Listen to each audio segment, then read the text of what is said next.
పెద్ద ఎత్తున మరి ఎండలో తరలి వచ్చినటువంటి మా తమ్ముళ్లకు అక్కలకు పొద్దున 9:30 నుంచి ఇక్కడ కూర్చున్నటువంటి అక్కలకు అందరికీ పేరు పేరున నమస్కారాలు.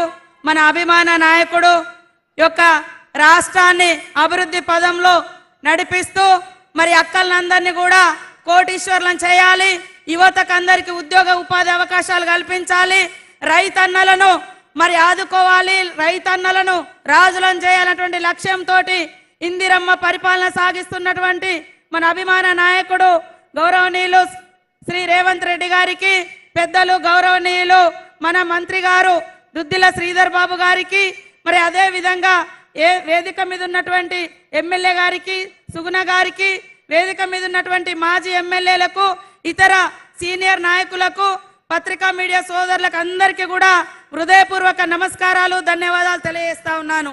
ముఖ్యంగా 10 సంవత్సరాలుగా బీఆర్ఎస్ పార్టీ, టీఆర్ఎస్ పార్టీ ప్రజలకు దూరమై ప్రజల ఆకాంక్షలకు అనుగుణంగా పరిపాలించలేదు కాబట్టే మీరు పక్కకు పెట్టడం జరిగింది. ఇప్పుడు మోడీ బీజేపీ కూడా గత 10 సంవత్సరాలుగా ఈ రాష్ట్రాన్ని పరిపాలిస్తుంది. అయ్యా నువ్వు ఏం చేసినవో చెప్పవయ్యా అంటే ఆయన ఏం చేసింది చెప్పలేక, చెప్పుకోవడానికి ఏం లేక కాంగ్రెస్ పార్టీ మీద రకరకాల కుట్రలు చేసి, కాంగ్రెస్ ప్రభుత్వాలను కూల్చే కుట్రలు చేసి, అదే విధంగా కాంగ్రెస్ లో ఉంటే అవినీతి పరులంట, కాంగ్రెస్ నుంచి పక్కకు పోతే మరి వాషింగ్ పౌడర్ నిర్మా అంట, పక్కన మహారాష్ట్రలో అశోక్ చవాన్ అనేటువంటి సీఎం ఉంటే కాంగ్రెస్ పార్టీలో ఆయన మీద కేసు పెట్టారు. వాళ్ళ పార్టీలో పోగానే ఆయనకు రాజ్యసభ ఇచ్చి ఢిల్లీకి పంపారు. మరి ఇవాళ ఏమంటున్నాడు, కాంగ్రెస్ వస్తేనట పేదోళ్ళ దగ్గర పుస్తకాలు గుంజుకోనట ఇంకొక ముస్లిం కమ్యూనిటీకి ఇస్తారంటారు. అరే ఏమైనా బుద్ధి ఉందా మోడీ గారు? నీకు ఒక రాజ్యాంగబద్ధమైనటువంటి పదవుల్లో ఉండి నువ్వు 10 ఏళ్ళు ఈ రాష్ట్రానికి, ఈ దేశానికి, ఈ ప్రజలకు ఏం చేసినవో చెప్పు, మేము ఇవాళ చెప్తాం. మరి నువ్వు హిందువుల పార్టీ అని అంటున్నావు కదా, హిందువులకు గుడిలో దేవుణ్ణి మొక్కితే కనీసం అగరబత్తి మీదనైనా నువ్వు జిఎస్టీ వేయకుండా ఫ్రీగా అగరబత్తి ఇస్తాను అని నేను అడుగుతా ఉన్నా. మరి ఏమన్నా ప్రత్యేకంగా నువ్వు అంటున్నావు కదా హిందూ ముస్లిం అని, హిందువుల మీద ట్యాక్సీలు వేయకుండా 10 ఏళ్ళు రూపాయి వసూలు చేయకుండా ఏమన్నా పరిపాలించినవా నేను అంటున్నా. కానీ కాంగ్రెస్ పార్టీ ఈ దేశంలో ఉన్నటువంటి ప్రతి ఒక్కరి కష్టాలను పేదోళ్లకు దగ్గరగా పరిపాలించి ఈ 70 సంవత్సరాల కాలంలో మరి ఆహార భద్రత చట్టం తీసుకొచ్చి 81 కోట్ల మందికి రేషన్ కార్డులు ఇచ్చింది. పని లేనటువంటి వాళ్లకు ఈ కులము ఆ కులం అని కాకుండా ఉపాధి హామీ చట్టం తెచ్చింది. ప్రతి పిల్లగాడు చదువుకునే విధంగా, ప్రతి అమ్మాయి చదువుకునే విధంగా విద్యా హక్కు చట్టం తెచ్చింది. నువ్వేం తెచ్చినావయ్యా? జిఎస్టీ తెచ్చిండు. జిఎస్టీ తెచ్చి ఈ 9-10 సంవత్సరాల కాలంలో దేశవ్యాప్తంగా పేదల నుంచి 54 లక్షల కోట్ల రూపాయలు పన్నుల రూపంలో వసూలు చేసిరు. కానీ కాంగ్రెస్ మహిళలకు లోన్లు ఇచ్చింది. మహిళలకు 500కే ఆనాడు కాంగ్రెస్ ఉన్నప్పుడు ఇళ్లల్లో మరి గ్యాస్ సిలిండర్ ఇచ్చి అక్కల కష్టాలు తీర్చింది. మరి అదేవిధంగా రైతన్నల రుణమాఫీ ఏకకాలంలో చేసింది. ఇందిరమ్మ ఇండ్లు ఇచ్చింది, బడులు ఇచ్చింది, గుడులు ఇచ్చింది, మడి ఇచ్చింది.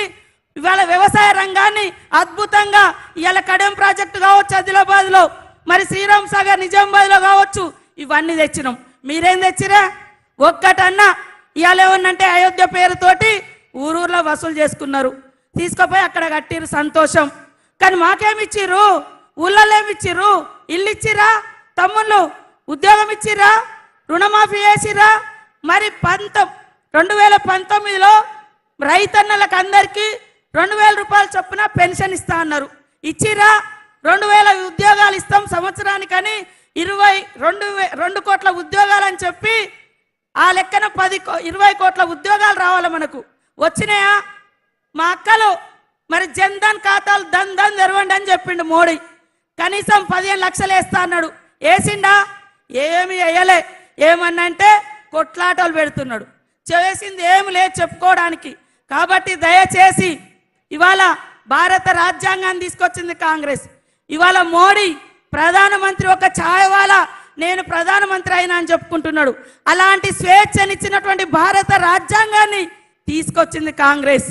ఇవాళ ఆ రాజ్యాంగాన్ని ప్రమాదంలో పెట్టి భారతీయుల యొక్క ఆత్మ గౌరవాన్ని దెబ్బతీస్తూ ఎస్సీ ఎస్టీ బీసీ మహిళా మైనార్టీ మనిషి అనుకున్నటువంటి ప్రతి ఒక్కరికి ఇవాళ భారత రాజ్యాంగంలో హక్కులు రాయబడ్డాయి. ఆ హక్కులన్నింటిని కాల రాయడం కోసం ఇవాళ భారత రాజ్యాంగాన్ని పక్కన పెడుతున్నారు. కాబట్టి మా అక్కలారు ఆలోచించండి. మన గవర్నమెంట్ వచ్చిన నాటి నుండి మరి ఇస్తానన్న ఫ్రీ బస్ ఇవ్వడం జరిగింది, 200 యూనిట్ల కరెంట్ ఇవ్వడం జరిగింది, 500కే సిలిండర్ ఇవ్వడం జరిగింది, 5 లక్షలతోటి ఇండ్ల యొక్క బడ్జెట్ కూడా రిలీజ్ చేయడం జరిగింది. ప్రతి ఒక్కటి గ్యారంటీల గ్యారంటీ రేవంత్ రెడ్డి గారు, గ్యారంటీల గ్యారంటీ ఇందిరమ్మ పాలన. కాబట్టి మాట ఏదైతే ఇస్తామో అది తప్పకుండా నిలబెట్టుకుంటాం. ఈ 10 సంవత్సరాలు ఆదిలాబాద్ జిల్లాకు ఏం చేసిరు? ఇవాళ ఈ జిల్లాలో ఐటీడీఏలు వచ్చినా, ఉద్యోగాలు వచ్చినా, మరి అదే విధంగా అనేక రకాల ఫండ్స్ వచ్చినా కాంగ్రెస్ తోటి వచ్చింది తప్ప ఈ బీజేపీ బీఆర్ఎస్ ఏం వేయలేదు. ఇంకా 5 ఏళ్ళు మన ప్రభుత్వం మీద ఉంటుంది. కాబట్టి మీ అందరి ఆకాంక్షలకు అనుగుణంగా, మీ అవసరాలకు అనుగుణంగా మీ పిల్లలకు 3 నెలలలో 34,000 ఉద్యోగాలు ఇచ్చిన ఘనత మరి సీఎం రేవంత్ రెడ్డి గారిది. 4,000 అంగన్వాడీలను కూడా అప్గ్రేడ్ చేయడం జరిగింది. దాంతో 34,000 మందికి ఇచ్చినాం. మరి బీజేపీ ఏమిచ్చింది? ఇవాళ ఏమనంటే దేవుడు దేవుడు అంటారు. దేవుడు ఇవాళ గుడిలో ఉండాలి, భక్తి గుండెల్లో ఉండాలి. కానీ దేవుని తీసుకొచ్చి రోడ్ల మీద జెండాలకు కట్టి దేవుని ఎజెండా పెట్టి మరి ఓట్లు అడగడం ఇది ఎంతవరకు సంస్కారం అని నేను అడుగుతున్నా. మా అందరికీ భక్తి ఉంది, ఇక్కడ వాళ్ళందరికీ భక్తి ఉంటుంది. దేవుడు గుడిలో ఉంటాడు, భక్తి గుండెల్లో ఉండాలి. కాబట్టి ఇవాళ మీరు ఏమి ఇచ్చిర్రు? కనీసం గుడులను కూడా కట్టలేదు మీరు. కానీ ఎంతసేపు కాంగ్రెస్ను విమర్శించడమే పనిగా పెట్టుకున్నారు. ఇవాళ సుగుణ ఒక ప్రశ్నించే గొంతుక, ప్రజల మనిషి, 30 సంవత్సరాలుగా ప్రజల కష్టాలలో, ప్రజల ఇబ్బందులలో తన కుటుంబం నిలబడ్డది. కాబట్టి ఈ యొక్క సుగుణ గారిని, పేదింటి బిడ్డ, ఉద్యోగం వదిలిపెట్టుకొని మనల్ని నమ్ముకొని వచ్చింది. తప్పకుండా ఈ జిల్లాకు నేను ఇన్ఛార్జ్ మినిస్టర్గా ఉన్నా. సీఎం రేవంత్ రెడ్డి గారు కూడా ఆయన ఎన్నికల కంటే ముందు ఏదైతే వాగ్దానాలు చేసిండో ఆ వాగ్దానం మేరకు సీఎం అయిన తర్వాత కూడా మొదటి పర్యటన ఆదిలాబాద్ జిల్లాలోనే చేయడం జరిగింది. కాబట్టి ఇక్కడికి వచ్చినటువంటి వాళ్ళందరి యొక్క అవసరాలు, సమస్యలు వారికి సంపూర్ణమైనటువంటి అవగాహన ఉంది. కాబట్టి మీ అందరి, మనందరి అభిమాన సీఎం రేవంత్ రెడ్డి గారి ఆధ్వర్యంలో ఈ యొక్క పార్లమెంటు, ఈ జిల్లా అభివృద్ధి చెందుతుంది. చెందే విధంగా నేను ఇక్కడ బాధ్యత తీసుకుంటా. అక్కడ సీఎం గారు ఉన్నారు, ఇక్కడ ఆత్రం సుగుణ గారి చేతి గుర్తుకు ఓటేసి గెలిపియాలని పేరు పేరున మా అక్కల్ని, మా తమ్ముళ్ళని, మా అన్నల్ని అందరినీ కోరుకుంటా ఉన్నాం. ఇవాళ రాజీవ్ గాంధీ గారి కుటుంబం, ఇందిరమ్మ కుటుంబం, రాజీవ్ గాంధీ గారు చనిపోయి మరి 34 సంవత్సరాలు అయింది. ఆ రోజు నుంచి ఈ రోజు వరకు ప్రధానమంత్రి పదవులలో వాళ్ళు లేరు. కానీ దేశం కోసం కష్టపడుతున్నారు, రాష్ట్ర ప్రజల హక్కుల కోసం కష్టపడుతున్నారు.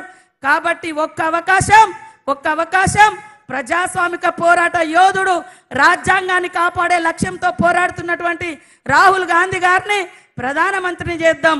పేదల పరిపాలన దేశమంతా నిర్మించుకుందామని తెలియజేస్తూ ఇక్కడికి వచ్చినటువంటి మీ అక్కలకు, అన్నలకు అందరికీ మరొకసారి నమస్కారాలు తెలియజేస్తూ చేతి గుర్తుకే, చేతి గుర్తుకే, చేయున్న వాళ్ళందరూ చేతి గుర్తుకే, చేతి గుర్తుకే.